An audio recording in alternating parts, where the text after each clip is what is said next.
சிலுவையின் நிழலில் அனுதினம் அடியார் சாய்ந்திலை பாரிடுவே.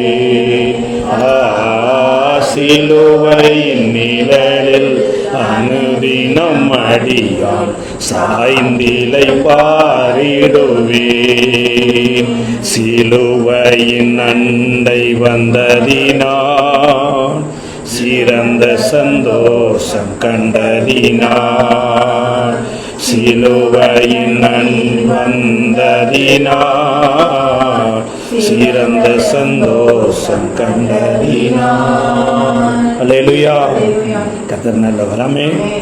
அருமையான அந்த சரணத்தை எழுதுகிறாங்க. இன்பம் சுரந்திடும் திருமொழி கேட்ட நல்ல ஒரு சத்தத்தை கேட்டதுக்கு அப்புறம் எல்லா கஷ்டமும், அந்த கஷ்டமே கற்பனை விட்டு என்ன ஆயிடுச்சாமா, விலகிடுச்சு. ஆண்டவருடைய அந்த பிரசன்னத்தில் வந்து பாருங்க, அந்த வார்த்தையில் நம்ம இருதயத்துக்குள்ளே இருக்கிற இருளெல்லாம் விளக்கிடுமாமா. இப்போ நம்ம ஜெபிக்கிறோம், நம்ம கூடி இருக்கிறோம் அப்படிங்கிறத விட கர்த்தர் நம்ம இடத்துல இருக்கிற எந்த இடத்துல வந்து பாருங்கள், நம்ம இருதயத்துக்குள்ளே மறைஞ்சிருக்கிற நாம் நினைக்கிற சில இருளெல்லாம் கூட இருக்கும். சில நேரம் நம்மளவே நம்ம தப்பாக நினச்சிக்கிட்டு இருக்கோம், இல்லை மற்றவங்க நம்மளை தப்பாக நினச்சிருக்கிறாங்களே என்று நினச்சிட்டு சில நேரம் நம்மளே வேதனைப்படுத்திகிட்டு இருக்கோம். இன்றைக்கி காலையில் கூட ஒரு ஆராதனையில் ஆண்டவர் ரொம்ப இடைப்பட்ட ஒரு காரியம், பேதுரு ஆண்டவரை 3 தடவை மறுதலிச்சிட்டார். இது யாருக்குமே தெரியாது. ஒன்று அந்த புறஜாதியர்கள், சீசர் அல்லாத புறஜாதியர்களுக்கு தெரியும், 2வது இயேசுவுக்கு தெரியும், 3வது பேதுருவுக்கு தெரியும். இப்படி செஞ்ச உடனேயே சேவல் கூவிடுச்சு. இப்போ ஆண்டவரை பார்க்குறேன். என்னத்தை பார்க்குறாருன்னா, சில நேரம் ஆண்டவரே நான் என்னை காப்பாற்றிடுவேன்னு நினச்சிக்கிறேன், நான் உன்னையும் காப்பாற்றிடுவேன்னு நினச்சிக்கிறேன், ஆனால் நீ தான் எனக்கு ஆண்டவர் என்பதை என் வாழ்க்கையில் நடக்கிற சில சம்பவங்கள் எனக்கு உணர்த்திருச்சுன்னு பார்த்த உடனேயே இயேசு அவனை கோபமாகவும் பார்க்கல, இனிமேல் உண்மையை பார்க்கவே மாட்டேன்னு முகத்தையும் திருப்பல, ஒரு அன்பான முகத்தோடு பார்த்து முடிச்சிட்டார். இப்போ உயிர் தெழுந்ததுக்கு அப்புறம் இவர் எல்லாத்தையும் கூட்டிகிட்டு கிளம்புனார். நான் மீன் பிடிக்க போகிறேன் வாங்க அப்படின்னு பேதுரு ஒரு 9 பேர்த்தை கூப்பிட்டு போயிட்டார். அந்த இடத்துல தோமா இல்லை அப்படிங்கிறாங்க. இப்போ அந்த 9 பேரும் போய் ராத்திரியெல்லாம் மீன் பிடிக்கிறாங்க, ஒரு மீன் கூட இல்லை. இப்போ காலையில் கவலையோடு வரும்போது இயேசு அவங்கள பார்த்து ஒரு வார்த்தை கேட்குறாரு, பிள்ளைகளே புசிக்கிறதுக்கு ஏதாகிலும் இருக்குதா? அவங்களாம் பிள்ளைகள் கிடையாது, அவங்களாம் யாருங்க? இயேசு வயசு இருக்கும் ஒரு பேர். பேதுருவுக்கெல்லாம் ஒரு வேளை இயேசு வயசு கூட இருக்கலாம், இயேசு வயசு கூட அதிகமான வயசு கூட இருந்திருக்கலாம். அந்த வயசெல்லாம் அவங்கெல்லாம் போடலை. அப்போ இவங்கெல்லாம் பிள்ளைகளா? நம்ம பார்த்த சொன்ன தடிமாடு மாதிரி இருக்கிறான் சார், ஒரு சின்ன பிள்ளை செய்ய வேண்டிய வேலையை கூட மோசமான வேலையை செஞ்சுட்டான் சார், அப்படியெல்லாம் சொல்கிறவங்களாம் இருக்காங்க. ஆனால் ஆண்டவர் அவங்க எல்லாரையும் ஒரே லிஸ்ட்டில் தான் பார்த்துட்டு, பிள்ளைகளே புசிக்கிறதுக்கு ஏதாவது இருக்குதா? ஒன்றுமே இல்லைன்னாச்சு. இப்போ படகுக்கு வலதுபுறமாக வளைய போடுங்க அப்படின்னு ஒரு ஆலோசனை கொடுக்குறார். ஒரு சின்ன ஒரு நம்ம வாழ்க்கையில் சில கஷ்டத்தை மாற்றுறதுக்கு ஒரு ஐடியா கொடுக்குறார். இதன்படி போட்ட உடனே 153 பெரிய மீனை பிடிச்சிட்டாங்க. அப்போ அவைகளின் நடுவில் இந்த அற்புதமான ஒரு சத்தம் பேதுருவுக்கு வந்துச்சு பாருங்க. பைபிளில் சரி 21வது அதிகாரம் யோவான் எழுதின சுவிசேஷ புஸ்தகத்தில் 5வது வசனம் நினைக்கிறேன். அங்கே அருமையான ஒரு வசனம், 7வது வசனம். இயேசுவுக்கு அன்பாயிருந்த சீசன் பேதுருவை பார்த்து, இங்க பாருங்க எல்லாரும் இல்லை, அந்த கூட்டத்தில் எத்தனை பேர் இருக்கிறாங்க? 9 பேர் இருக்கிறாங்க. நேரடியா யோவான் யாரை பார்க்கிறாரு? பேதுருவை பார்த்து அவர் கர்த்தர் என்றார். கரையில் நின்னது யாரு? கர்த்தர். நமக்கு ஆலோசனை கொடுத்தது யாரு? கர்த்தர். கர்த்தர் என்று இந்த வார்த்தை வந்த உடனேயே எல்லாரும் படகுல இருக்கிறாங்க. 153 பெரிய மீன் எதுல இருக்குது? படகுல இருக்குது. இப்ப இவருக்கு படகுல இடம் இல்லைன்னு ஒண்ணு இல்லை, உடனே எட்டி குதிச்சிட்டாராமா. எங்க எட்டி குதிச்சிட்டாரு? கடல்ல எட்டி குதிச்சிட்டாரு. கடல்ல எட்டி குதிக்கிறார். இப்ப யோசிச்சு பாருங்க, இது ஒரு கற்பனையாவே நம்மளே, இப்ப நாம தான் பேதுருன்னு வைக்கிற, நாம தான் ஆண்டவரை மறுதலிச்சிட்டோம். இப்போ நம்மளை தான் ஆண்டவர் காலையில் தேடி வந்து பிள்ளைகளேன்னு சொன்னது இல்லாமல் ஐடியா கொடுத்து மீனை காமிச்சிட்டாரு. நம்மளை மீன் பிடிக்கிற ஐடியாவில் போயிட்டோம். இப்போ நம்மளை நேரடியாக ஒருத்தர் பார்த்து நமக்கு ஐடியா கொடுத்தது யார்? கர்த்தர். இப்போ சிஸ்டர் பேர் என்ன sir? Indumathi sister. Indumathi sister உங்களுக்கு ஒரு ஐடியா கொடுத்தது யார்? கர்த்தர். அப்படின்னா அவர் எல்லாருக்கும் ஐடியா கொடுப்பார்ப்போம். அவர் ஐடியாக்காரு அப்படின்னா சொல்லுவாங்களே. புண்ணியா சிஸ்டர் உங்களுக்கு ஒரு ஐடியா ஆண்டவர் கொடுத்துட்டாருன்னா, ஆண்டவர் மாத்திரமா ஐடியா கொடுத்தாரு, எங்கள் அண்ணன் தான் ஐடியா கொடுத்தாரு அப்படின்னு அப்படியெல்லாம் நம்ம வந்து ஒரு கேஷுவலாக நினச்சிக்குவோம்.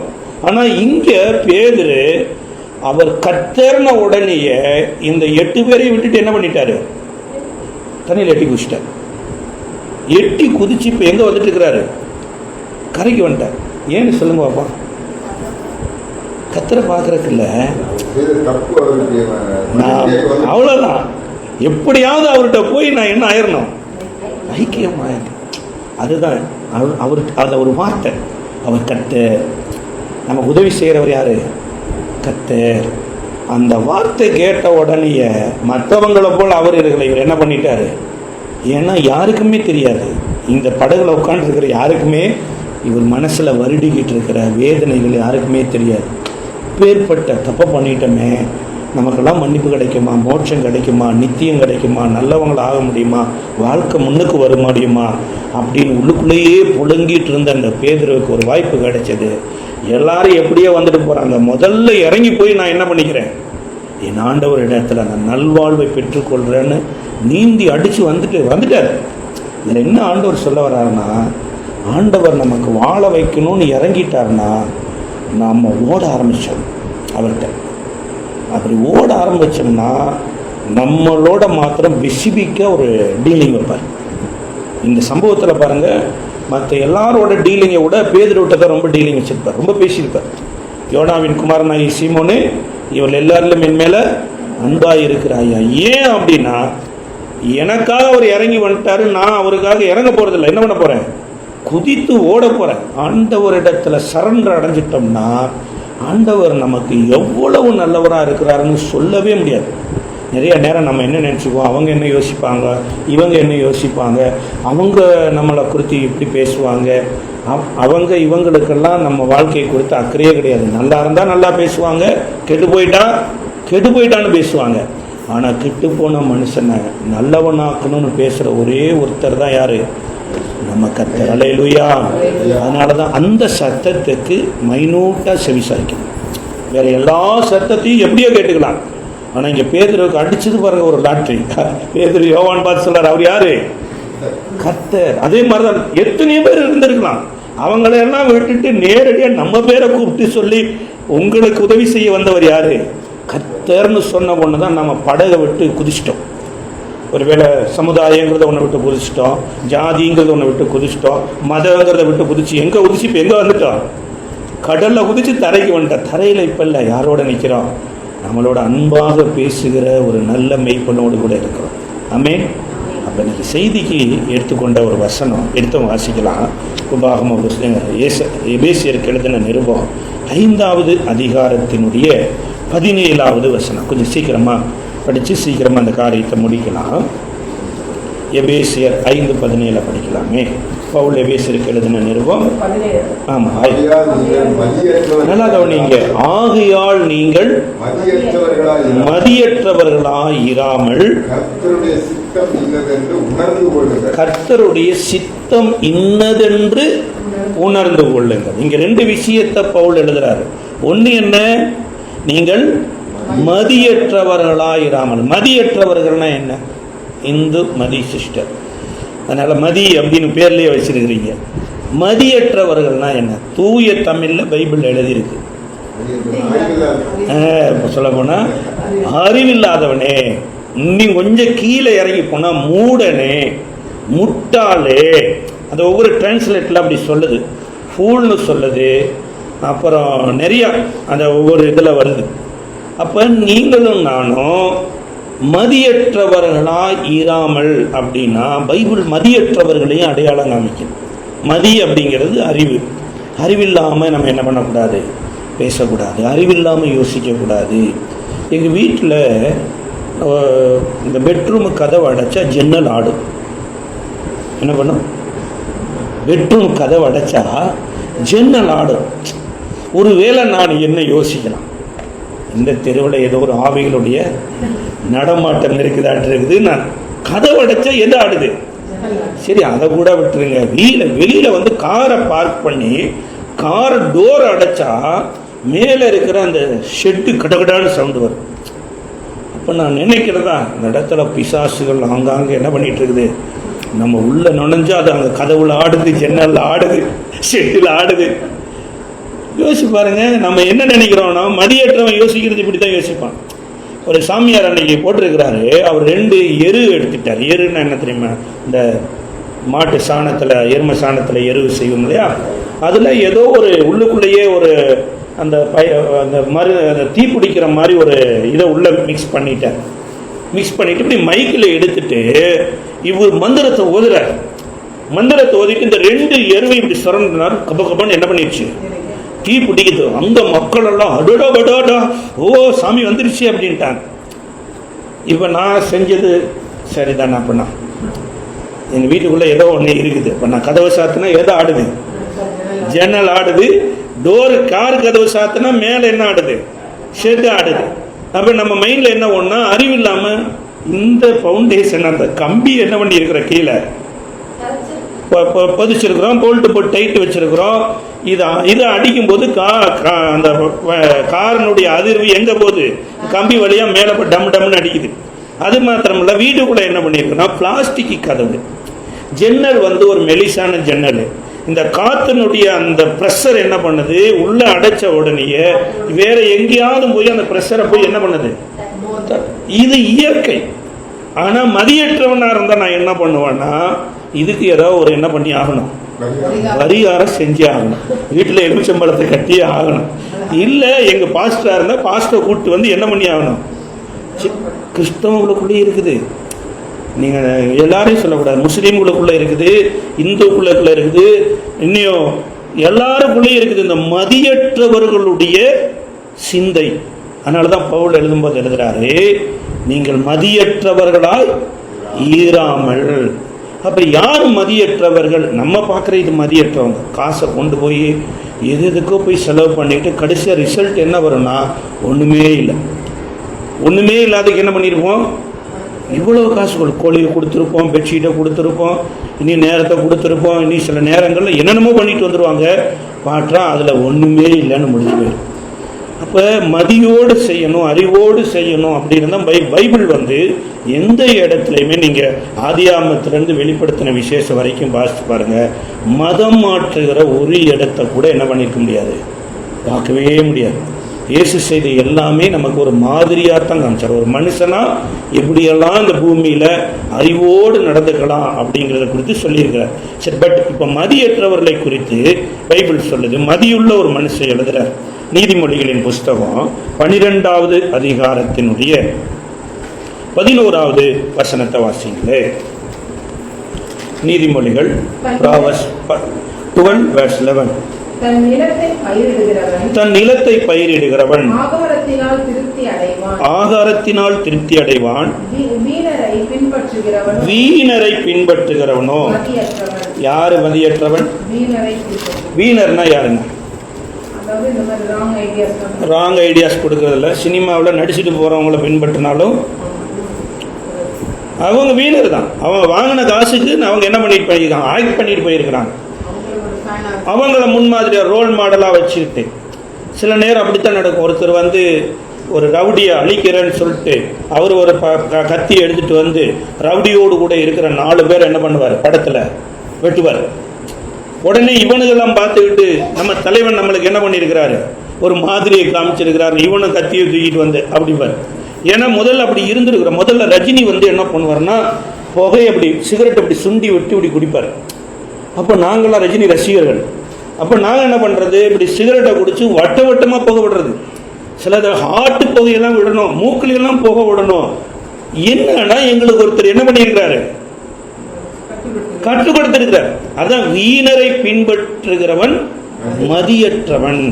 அவன் பின்பற்றுறதுக்கு முன்னாடி அவன் வீணனா தேவனுடையவனா அப்படிங்கிறத பார்க்கணும். பவுல் கூட ஒரு இடத்துல சொல்றாரு, கிறிஸ்துவை பின்பற்றுகிறது போல நீங்கள் என்னை பின்பற்றுங்கள் அப்படிங்கிறார். அப்போ நம்ம எதை ஃபாலோ பண்ணுறோம்? ஒரு வீட்டில் யோசிச்சு பாருங்க, ஒரு காரியம் செய்யறதுக்கு முன்னாடி ஏன் இந்த காரியத்தை நம்ம செய்யறோம் பைபிள் அப்படி சொல்லியிருக்கு. ஒரு கில்காலில் 12 கல்லை கொண்டு வந்து நட்டு வச்சிருக்கிறாங்க. இந்த 12 கல் எதுக்கு இருக்குதுன்னு தலைமுறையில் இருக்கக்கூடிய பிள்ளைகள் கேட்பாங்களாம். அப்போ பேரண்ட்ஸ் என்ன பண்ணணும், இந்த 12 கல் எதுக்கு இந்த இடத்துக்கு வந்துச்சுங்கிற ஒரு கிளியரன்ஸு கொடுக்கணும். அப்போ வீட்டில் நம்ம ஒரு விளக்கு பற்ற வச்சாலும் சரி, வீட்டில் ஒரு மெழுகுபத்தி பற்ற வச்சாலும் சரி, அல்லது வீட்டில் வேறு என்ன சடங்காச்சாரம் செஞ்சாலுமே இதற்கு பின்னாடி ஏதோ ஒன்று முன்னாடி நடந்திருக்கும். அதுக்குத்தான் இதை பண்ணிக்கிட்டு இருந்திருப்பாங்க. ஒருவேளை அது போயிருச்சு அப்படின்னா அதை நம்ம பண்ண வேண்டிய அவசியமே இல்லை.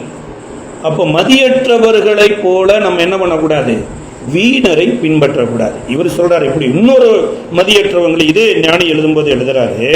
15வது அதிகாரத்தினுடைய 20வது வசனத்தை வாசிக்கலாமே. 15வது அதிகாரம். ஞானமுள்ள மகன், நல்ல கவனிங்க, ஞானமுள்ள மகன் தகப்பனை சந்தோஷப்படுத்துகிறான். மதியற்ற மனுஷனோ தன் தாயை அலட்சியம் பண்றவங்க யாரு? சரி, இது கூட நம்ம ஃபர்ஸ்ட் பேசேஜ் கூட நமக்கு சரியா இருக்காது. நம்முடைய இல்லை பிரதர், நாங்களா ஹீரோயின் அதை ஃபாலோ பண்ணல, நாங்கள் உண்டு எங்களுக்கு போயிட்டோம். ஆனால் இங்கே ஒரு விஷயம் சொல்லியிருக்குது, அம்மாவை அலட்சியம் பண்ணுறவங்க யாரு? மதியற்றவங்கன்னா தமிழ்லே, தூய தமிழ்ல முட்டாள். அம்மாவை அலட்சியம் பண்ணுறது. அப்போ ஒரு பெத்த தாயை என்ன பண்ணக்கூடாதம்மா? இங்கே ஏதாவது மத சம்பந்தப்பட்ட போதனை இருக்குதா? ஏன் பெத்த தாயை அலட்சியம் பண்ணக்கூடாதுன்னா, நீ பெறும்போது உங்கள் அம்மா அலட்சியம் படுத்தி இருந்தாங்கன்னா நீ முடிஞ்சிருப்ப. நீ வயிற்றில் இருக்கும்போது உன்னை அலட்சியமாக உங்கள் அம்மா உனக்கு ஆபத்தை உண்டாக்கக்கூடியது ஏதோ ஒன்று சாப்பிட்ருந்தா நீ என்ன இருப்ப? முடிஞ்சு போயிருப்போம். உன்னை அலட்சியப்படுத்தாமல் வேதனைப்பட்டு உன்னை பெற்று இந்த உலகத்தில் வளர்த்தி இன்னைக்கு ஒரு நல்ல நிலைமைக்கு கொண்டு வந்திருக்கிற மனுஷனாவது மனுஷியாவதோ இதை செஞ்சாங்கன்னா அவங்க யாரு? மதியற்றவர்கள். அப்போ தாயை தகப்பனையும் கனம் பண்ணுங்கிறதுல இங்கே சொல்லியிருக்குது. தகப்பனை முன்னாடி வச்சுட்டு தாய், நிறைய குடும்பங்களில் பாருங்க அப்பாவுக்கு ரொம்ப பயப்படுவாங்க, ஆனால் யாருக்கு பயப்பட மாட்டாங்க. ஏன்னா அம்மா அன்பான அம்மா, போம்மா வேலையை பார்த்துக்குமா அப்படின்னு அலட்சியம் பண்ணிடுவாங்க. ஆனால் அவங்கள கடவுளே என்ன சொல்கிறாருன்னா, அவங்க யாரு? தாயை அலட்சியம் பண்ணுற மகனோ மகளோ அவர்கள் மதியற்றவர்கள். அப்போ இன்றைக்கி நீங்களும் நானும் நிறைய இடங்களில் இந்த இடத்துல நம்ம டிக் வாங்கியிருக்கோம். ஒரு ஸ்கூல் நடக்குது, சூஸ் ஆஃப் பெஸ்ட், ஒரு 4 ஆன்சர் இருக்குது, ஒரு கொஸ்டின், அதில் ஒரு மிட்டம் டெஸ்ட் வைக்கிறாங்க. இந்த மிட்டம் டெஸ்ட்டில் நமக்கு தெரியாமல் நம்ம என்ன பண்ணிடுவோம், ஆன்சர்னு தவறான ஒருத்தர் டிக் பண்ணியிருக்கோம். இப்போ மறுபடி வர்றோம் வீட்டுக்கு, அந்த கொஸ்டின் பேப்பரை கொண்டு வந்து இங்கே பார்க்குறோம், இதையும் பார்க்குறோம், நம்ம எழுதுனதையும் பார்க்குறோம். இது என்ன இருக்கிறோம், தப்பானதை சூஸ் பண்ணியிருக்கோம். கட்டாயம் இதுக்கு நமக்கு என்ன பண்ணாது, மார்க் வராது. திரும்ப இதை நம்ம என்ன பண்ணுவோம், அடுத்த செகண்ட் மிட்டம் டெஸ்ட்டோ அல்லது ஆஃப் இயர்லி எக்ஸாம்லையோ அது வரும்போது நம்ம என்ன பண்ணிடுவோம், உஷாராக இருப்போம். இந்த ஆன்சர் இல்லை, அதுக்கு அந்த ஆன்சர் தான் அப்படின்னு நம்ம அந்த ஆன்சரை டிக் பண்ணிடுவோம். அதுதான் பைபிள், அதுதான் நம்ம வாழ்க்கை. வேதத்தில் தெரியாத வரைக்கும் நம்ம அம்மா அப்பாவை அலட்சியம் பண்ணியிருப்போம். இப்போ வேதம் தெரியுது, வசனம் தெரியுது, தெரிஞ்சதுக்கு அப்புறம் இப்போ நம்ம என்ன பண்ண மாட்டோம், அலட்சியம் பண்ண மாட்டோம். கர்த்தர் நமக்கு கொடுத்த பேரண்ட்ஸ், இவங்களுக்காக நம்ம ஆண்டவருக்கு நன்றி செலுத்தணும். எப்பேற்பட்ட பேரண்ட்ஸாக இருந்துட்டு போட்டோம், படித்தவங்களாக இருக்கட்டும், படிக்காதவங்களாக இருக்கட்டும், அழகாக இருக்கட்டும், அழகு இல்லாமல் இருக்கட்டும், இவங்களை கர்த்தர் நமக்கு தேர்ந்தெடுத்து கொடுத்துருக்கிறார். கர்த்தரை நான் கனப்படுத்துகிறேன்னா கர்த்தர் கொடுத்தவங்களையும் என்ன பண்ணணும், கனப்படுத்தணும் அப்படிங்கிற இதுதான் முக்கியம். அப்போ யார் மதியற்றவர்கள் அப்படின்னா, அறிவில்லாதவங்க. பைபிள் சொல்லுதுன்னா தாயை அலட்சியம் பண்ணுறவங்க. அடுத்து போனால் பைபிளில் கூட தன்னைத்தானே மதியற்றவன் ஒருத்தர் சொல்கிறார், ஒரு பெரிய ராஜா. அவர் சொல்கிறார், 1 சாமுவேலின் புஸ்தகத்தினுடைய 16வது அதிகாரம் 21வது வசனத்தை வாசிங்களே. 1 சாமுவேல் 26, 21 நினைக்கிறேன்.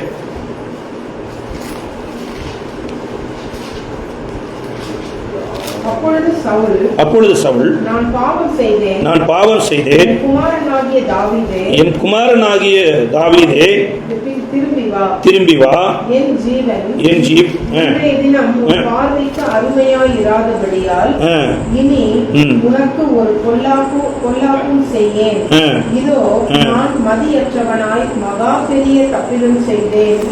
இவர் என்ன பெரிய ராஜா ஒரு பாவத்தை உணர்றாரு. என்ன சொல்றாரு, நான் மதியற்றவனாய் மகா பெரிய தப்பிதம் செய்தேன். மதியற்ற காரியம் என்னன்னா, இருக்கிறது 1008 வேலை நாட்டில் இருக்குது. அந்த வேலையை விட்டு போட்டு ஒரு மனுஷனை கொல்றதையே வேலையாக கொண்டு வந்துருக்க. அதேபோல் நம்ம வீட்டில் பாருங்கள், செய்ய வேண்டிய எத்தனையோ வேலைகள், நல்ல வேலைகள் வெயிட்டிங்கில் இருக்கும். நாம் தான் அதை செய்யணும். நாம் செய்யலைன்னா அது வேறு யாரும் என்ன பண்ண மாட்டாங்க, செய்ய மாட்டாங்க. அதை விட்டு போட்டு நாம் செய்யக்கூடாத ஒரு வேலைக்கு போய் ராத்திரி பகல் என்ன பண்ணிட்டு இருக்கிறது. இப்போ நம்ம அருமையாப்பா ஜெபம் பண்ணோம், வாலிப பிள்ளைய வாலிப நாட்களில் உன் சிருஷ்டிக்கிறேன் என உன் வழியை ஒழுங்குபடுத்தி நீ ஃப்யூச்சரில் நல்லா இருக்கணும் அப்படின்னா நீ செய்ய வேண்டிய கடமைன்னு உனக்கு இருக்குது. இதில் நீ கரெக்டாக போயிட்டேன்னா ஃப்யூச்சரில் எப்படி வந்துடலாம். உன் வேலையை நீ செய்யலைன்னா உன் வேலை வேறு யாரும் என்ன பண்ண போகிறது கிடையாது, செய்ய போகிற. அதே போல் பரீட்சை காரியங்கள்லையும் உன் கொஸ்டின் பேப்பர் உனக்கு வந்துருக்குது. நீ உன் கொஸ்டின் பேப்பருக்கு உன் ஆன்சர் ஷீட்டில் நீ தான் என்ன பண்ணணும், எழுதணும். அதை எழுதாமல் மற்ற எல்லாத்தையும் எழுதுறது தான் மதியற்ற காரியம். இந்த சவுல் செஞ்ச பெரிய மதியற்ற காரியம் என்னன்னா, எவ்வளவோ நாட்டினுடைய காரியங்கள் இப்படியே இருக்குது. உடன்படிக்கை பெட்டி எருசலேமை விட்டு போய் கொள்ள நாள் ஆகிப்போச்சு. அந்த உடன்படிக்கை பெட்டியை பற்றி தலைவர் என்ன பண்ணிக்கவே இல்லை, கண்டுக்கவே இல்லை. அது என்ன ஆச்சுன்னு தெரியல. சரி, கர்த்தர் சொன்ன எதிரி அமலேக்கியர் ஆங்காங்கே உயிரோடு இருக்கிறாங்க, அவங்களையாவதும் கொள்ளலானா, அதுக்கும் வேலை இல்லை. இரவும் பகலும் அவன் செஞ்ச வேலையெல்லாம் என்னன்னா, தாவீது எங்கே இருக்கிறான்னு பாரு, தாவீதை எப்படி பிடிக்கலான்னு பாரு, தாவீதை எப்படி கொலை செய்யலான்னு பாரு. அவன் இவனுக்கு ஒன்றுமே செய்யலை. இன்னும் சொல்ல போனால் கர்த்தர் அவனை கொல்லும்படியாக இவன்கிட்ட கொண்டு வரவே இல்லை, இவனுக்கு நன்மை செய்யும்படியாக கொண்டு வந்தார். இதைத்தான் இங்கே உணர்கிறான், நான் மதியற்றவன். அதுபோல தான் நமக்கு ஒவ்வொருவருக்கும் ஒரு ஜாப் இருக்கும், ஒவ்வொரு வேலையும் ஆண்டவர் நமக்கு கொடுத்து வச்சிருப்பார். இதை நம்ம அறியணும். அப்போ இதை அறியாத போது என்ன நடந்துடும் அப்படின்னா, மரணங்கள் ஆங்காங்கே தீவிரமாக நிறைவேறும். சகரியா தீர்க்கதரிசன புஸ்தகத்தில் 11வது அதிகாரம் 15வது வசனத்தில் பைபிள் சொல்லுது, ஆசாரியனுடைய வாயில் என்னத்தை தேடுவாங்க, என்னை நோக்கி மதியற்ற ஒரு மெய்ப்பனுடைய ஆயுதங்களை. அப்போ யோசிச்சு பாருங்க, மெய்ப்பனுக்கு என்ன வேணும், மதி வேணும். ஆயுதம் இருக்கும், ஆனால் அது எப்படி இருக்கணும், மதி இருக்கணும். ஆயுதங்கள் எடுத்துக்கொள்ள அப்படிங்கிறார். அப்போ மெய்ப்பர்னா யாரு, ஆசாரியனுடைய வாயில அறிவை தேடுவாங்க. ஆசாரியனுக்கு என்ன இருக்குதோ இல்லையோ என்ன வேணும், மதி ஒன்று வேணும். இப்போ நம்ம எல்லாருக்கும் தெரிஞ்சதான், இந்துமதி சிஸ்டர் ஒரு அளவுக்கு இதை பற்றி படிச்சிருப்பீங்க. யூதாஸ் காரியத்துன்னு ஒருத்தர் இருந்தார். யார் அவருங்க தெரிஞ்சுங்க. ஏசப்பாவை காட்டி கொடுத்த மனுஷன். ஏசப்பாவை முத்தத்தினால காட்டி கொடுத்த. யூதாஸ் இறந்ததுக்கு யார் காரணம், யூதாஸ் தான் காரணம். எல்லாம் அதான். சரி, நம்ம வாழ்றதுக்கு யார் காரணம், நாம தான் காரணமா? என்னங்க, நம்ம வாழ்றதுக்கு ஏசு காரணமாமா, யூதாஸ் செத்ததுக்கு அவன் காரணம்னா அப்ப ஏசு எதுக்கு அங்க இருக்காரு, அவனுக்கு சான்ஸ் கொடுத்தாரு அப்படின்னு எல்லாம் பைபிள்ல சொல்லியிருக்கு. ஆனாலுமே இங்க சொல்லப்பட்டிருக்கு, மதியற்றவன் கையில் இருந்த பட்டயம். ஒரு உயிர் என்ன ஆயிடுச்சு, எடுத்துருச்சு. சார், இவன் காப்பாற்றப்படுறதுக்கான எல்லா வழிகளும் வேதத்தில் இருந்தது. இவன் இயேசுவை காட்டி கொடுத்தோம்னா நமக்கு ஒரு பக்கம் காசு வந்துடும், இயேசு எஸ்கேப் ஆயிடுவாரு, நம்ம என்ன பண்ணிக்கலாம், இந்த காசு நமக்கு கிடைச்ச மாதிரி ஆயிருன்னு ஒரு நூதனமான பிசாசு தந்திரத்தை போட்டதுனால தான் இயேசுவை முத்தத்தினால காட்டி கொடுத்துட்டான். இப்போ காட்டி கொடுத்ததுக்கு அப்புறம் இயேசு எஸ்கேப் ஆகலை. இப்போ இயேசு என்ன பண்ண மாட்டாரு, பிடிபட்டுட்டார். பிடிபட்டதுக்கு அப்புறம் இயேசுவை சிலுவையில் அறையும்படியாக கொண்டு போகிறாங்க. இதை தெரிந்து கொண்டதுக்கு அப்புறம் யூதாஸ் இப்போ என்ன பண்ணுறான்னா, நேரடியாக யாரிடத்துல போய் பாவ மன்னிப்பு பெற்றுக்கொள்ளணும், யாரிடத்துல மீட்பை பெற்றுக்கொள்ளணுமோ அவங்களிடத்துல ஓடுறான். இதை குறித்து மத்திய எழுதின சுவிசேஷ புஸ்தகம் 27வது அதிகாரத்தினுடைய 3வது வசனத்தை வாசிங்களே. மத்தேயு 27. அப்பொழுது அவரை காட்டி கொடுத்த யூதாஸ் கண்டு இங்க விஷயம் பாருங்க, ரட்சிப்புக்கான வழிகள் வருது. மனஸ்தாபப்படுறான், நான் செஞ்சது தப்பு, இப்படி நடக்கணும்னு நான் நினைக்கல, இப்படி நடந்து போயிருச்சு. மனஸ்தாபப்பட்டு அந்த 30 நல்லா யார்கிட்ட போகுது காசு, இப்ப பிரதான ஆசாரியின் இடத்துல போகுது, மூப்பர் இடத்துல போகுது. கொண்டு வந்து குற்றமில்லாத ரத்தத்தை நான் காட்டி கொடுத்ததுனால் பாவம் செய்தேன் என்ற பாவத்தை அறிக்கை செய்யறாங்க. யார்கிட்ட வந்து? ஆசாரியின் இடத்துல வந்து சொல்றார். ஆசாரியனுடைய வேலை என்ன? பாவ நிவாரணத்திற்கு ஒரு ஆட்டுக்குட்டி இருக்குது. இன்னைக்கு சொல்ல போனா நாளைக்கு பஸ்கா, நாளைக்கு இவன் பாவத்தை எது மேல சுமத்தலாம்? இவனை கூட்டி கொண்டு வந்து பஸ்கா ஆட்டுக்குட்டி மேல செலுத்தி இந்த ஆட்டுக்குட்டியை அவனுக்காக கொள்ளலாம். இப்ப இவனுடைய பாவத்திலிருந்து விடுதலையாக்குறதுக்கு என்ன ரெடியா இருக்குது? நாளும் ரெடியா இருக்குது, ஆட்டுக்குட்டியும் ரெடியா இருக்குது. ஆனா மதியற்ற ஆசாரியன் என்ன சொல்லிட்டானா, நீ செஞ்ச பாவம் உன் தலைமையிலே போயிட்டு, இனிமேல் உனக்கு என்ன கிடையாது? மீட்பு கிடையாது. இந்த குற்ற உணர்வு அவனை பாதிச்சதுனாலதான் அவன் நேரடி என்ன பண்ணிட்டான், ஐயோ இனி நம்ம வாழ தகுதி இல்லாதவங்க, இந்த காசை தேவாலயத்தில் தூக்கி வீசிட்டு ஒரு மரத்தில் தூக்கு போட்டு தொங்கி செத்து போயிட்டான். இவன் செத்ததுக்கு இப்போ யாரு காரணம்? ஆசாரியன் தான்.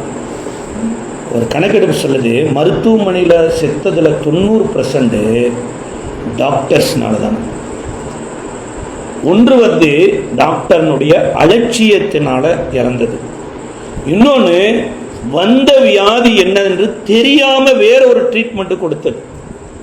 மூன்றாவது காரியம், அந்த வியாதிக்கு சரியான மருந்து இல்லாம டாக்டர்னால என்ன பண்ண முடியல. இந்த மூன்றுக்குமே யார் தான் பொறுப்பு? டாக்டர் தான் பொறுப்பு.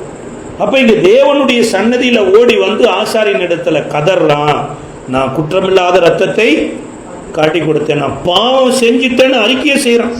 பைபிள் சொல்லுது, தன் பாவத்தை மறைக்கிறவன் வாழ்வடைய மாட்டான், அறிக்கை செய்து விட்டு விடுகிறவன் அவனோ அவன் இரக்கம் பெறுவான். அப்ப இரக்கம் பெறுவதற்கு காத்திருந்த ஒரு மனுஷன் இங்க ஒருத்தன்ட்ட அறிவில்லாதவன்ட்ட வந்து மாட்டிக்கிட்டு என்ன பண்ணிடுச்சு? மீட்பு இல்லாம செத்து போயிட்டான்.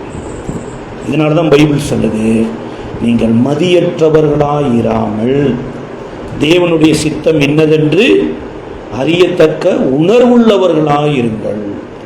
என்கிட்ட எதுக்காக அவன் ஓடி வந்தான்? அவன் பாவத்தில் சாகனமா இருந்தா அவன் எங்கேயோ போய் செத்துருக்கலாமே. ஏன்ட்ட சொல்லிட்டு எதுக்கு காசை கொடுக்குறான்? ஏன்ட்ட சொல்லிட்டு எதுக்கு பாவ அறிக்கை செய்யறான்?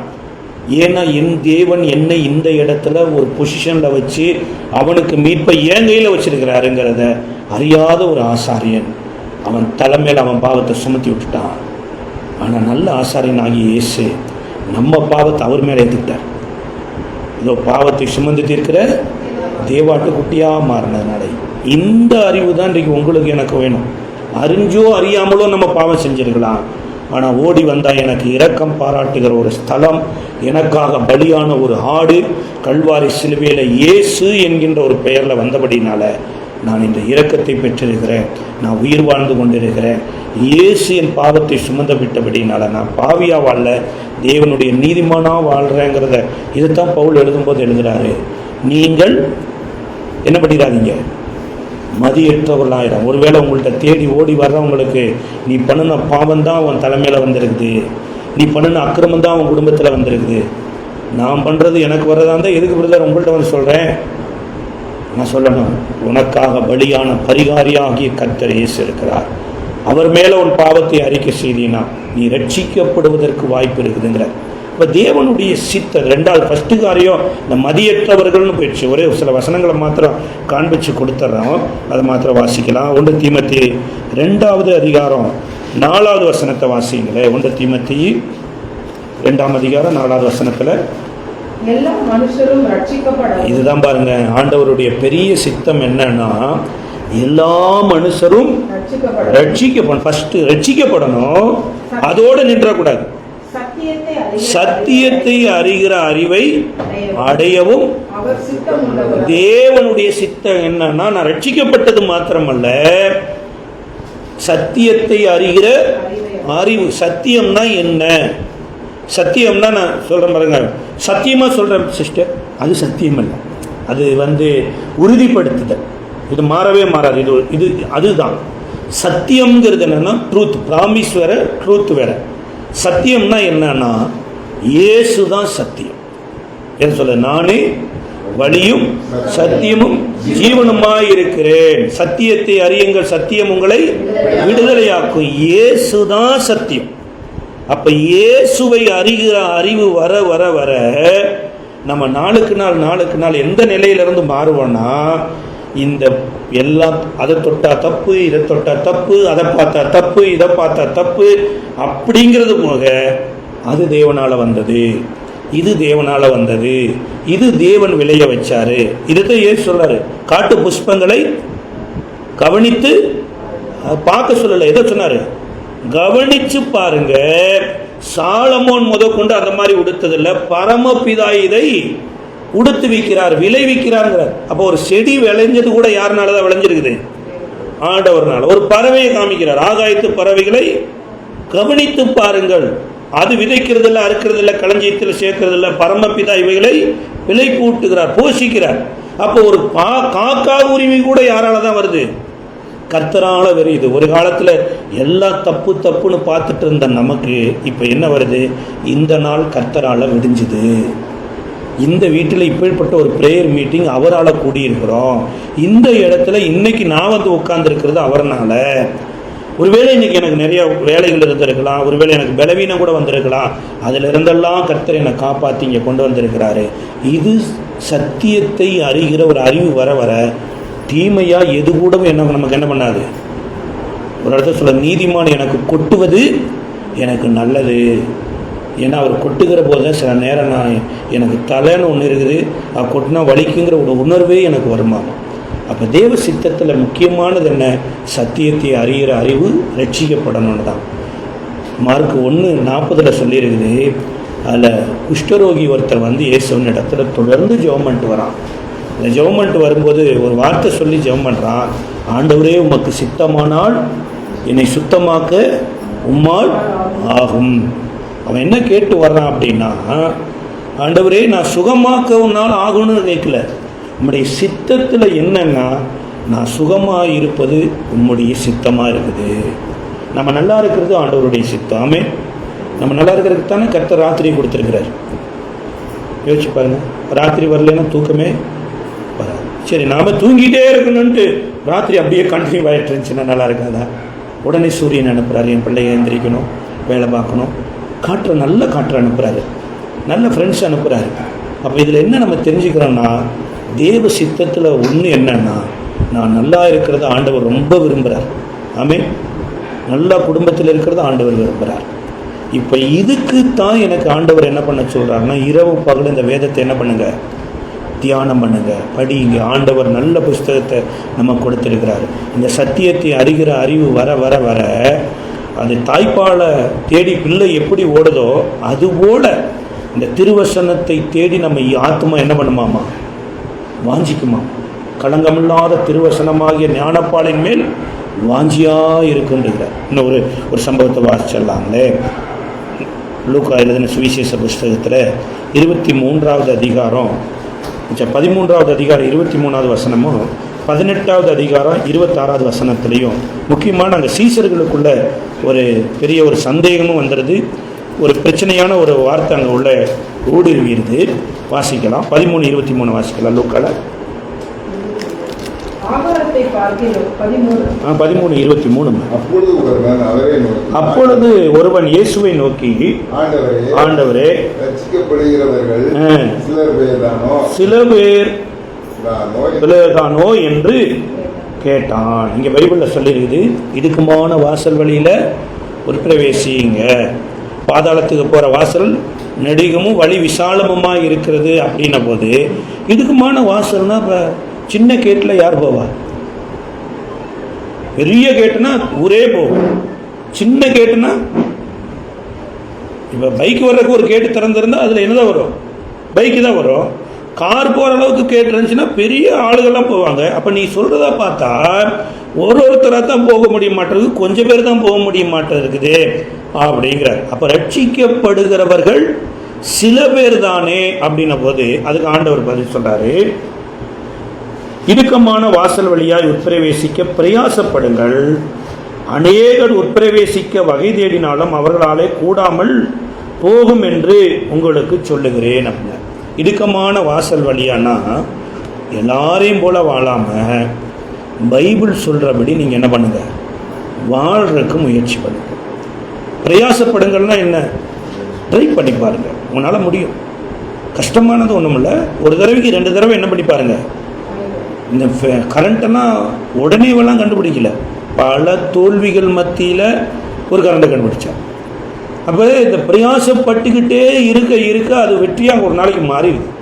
அதுபோல் இதெல்லாம் முடியாது, இதெல்லாம் வேறு யாரோ ஒருத்தர் தான் போக முடியுங்கிற அந்த சப்ஜெக்டுக்குள்ளே நீங்கள் என்ன பண்ணிடாதீங்க, போயிடாதீங்க. உங்களாலேயே முடியும், பிரயாசப்பட்டவங்களுக்கு தான் போக முடியும். இது ஸ்பெசிஃபிக்காக சில பேரை சூஸ் பண்ணி கூட்டிகிட்டு போகிற வழி கிடையாது. எல்லாரும் இதில் போக முடியும், ஆனால் எல்லாரும் பிரயாசப்பட்டால் தான் போக முடியும்.